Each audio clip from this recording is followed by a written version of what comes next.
Welcome to variety kitchen. இன்றைக்கு ஒரு சூப்பரான சுவையான ஸ்ரீலங்கன் ஸ்பெஷல் பாவக்காய் சம்பல் எப்படி செய்கிறேன்னு பார்ப்போமா.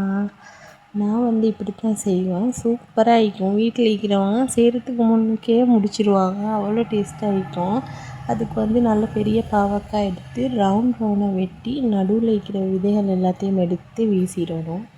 பாருங்கள், இந்த மாதிரி நடுவில் இருக்கும் விதைகள் வெள்ளை தோலோடு அதை அப்படியே ஃபுல்லாக எடுத்து வீசிட்டு அதில் மஞ்சள் உப்பு போட்டு பெரட்டி வச்சுட்டு மஞ்சள் உப்பு போட்டு நல்லா பெரட்டி வைக்கணும். நல்லா எல்லாத்துலேயும் பண்ணுற மாதிரி நல்லா கையால் பெரட்டணும். பெரட்டி வச்சுக்க போகிறோம் மக்களே. தேவையான அளவு தேங்காய் எண்ணெய் சேர்த்து தேங்காய் எண்ணெய் நல்லா சூடாகணும். நல்லா சூடாகிக்க போகிறோம். நல்லா சூடாகின எண்ணெயில் நாங்கள் வெட்டி வச்சுக்கிற பாவக்காவை போட்டு நல்லா பொன்னிறமாக நல்லா முருகுறதுக்கு பொரிச்சு எடுக்கணும். கருப்பாகக்கூடாது. இந்த மாதிரி பொரிச்சு எடுத்துக்க போகிறோம். அதுக்கு போகிறோம். இதுக்கு தேவையான மெயினான பொருட்கள் என்னென்னு பார்ப்போம். வெங்காயம், நல்லா ஒரு பெரிய வெங்காயம் சின்னதாக வெட்டி சேர்த்துட்டு அதில் தக்காளியும் நல்லா பழுத்த தக்காளியாக போடுவோம்.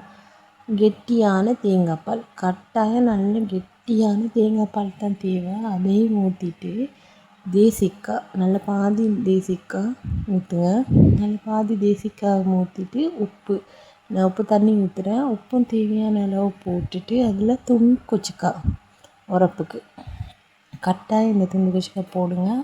போட்டு நல்லா பிணையணும். வெங்காயம் பச்சை கொச்சிக்காய் எல்லாம் நல்லா ஒன்றோட ஒன்று சேர்கிறதுக்கு மாதிரி நல்லா பிணைஞ்சிட்டு உப்பு பார்த்துக்குவோம். உப்பு புளி நல்லா சுள்ளண்டிக்கணும். அதுக்கு பிறகு நாங்கள் பொரித்து வச்சுக்கிற பாவக்காவை அதில் போட்டு கரண்டியால் பெரட்டி விடணும். பிசையக்கூடாது. நல்லா பெரட்டி விட்டுக்க போகிறோம். சாதத்தோடு போட்டு சாப்பிட்டா சூப்பரான சுவையான பாவக்காய் சம்பல் ரெடி.